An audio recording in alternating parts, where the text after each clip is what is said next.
টাঙ্গাইলে সখীপুর উপজেলায় সবাই বক্তব্য দেওয়ার সময় হঠাৎ অসুস্থ হয়ে পড়েন কৃষক শ্রমিক জনতা লীগের সভাপতি বঙ্গবীর কাদের সিদ্দিকী।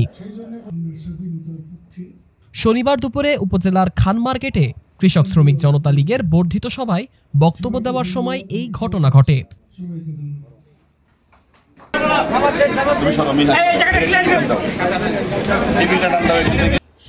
দলটির সখীপুর উপজেলা শাখার সাধারণ সম্পাদক সানোয়ার হোসেন সজীব বলেন, বক্তব্য দেওয়ার সময় শারীরিকভাবে অসুস্থ বোধ করেন কাদের সিদ্দিকী।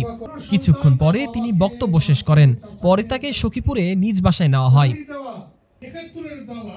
খবর পেয়ে সখীপুর উপজেলা স্বাস্থ্য কমপ্লেক্স থেকে ৩ জন চিকিৎসক তার বাড়িতে যান। বর্তমানে কাদের সিদ্দিকী নিজ বাসায় বিশ্রাম নিচ্ছেন ও সুস্থ আছেন বলে জানা গেছে।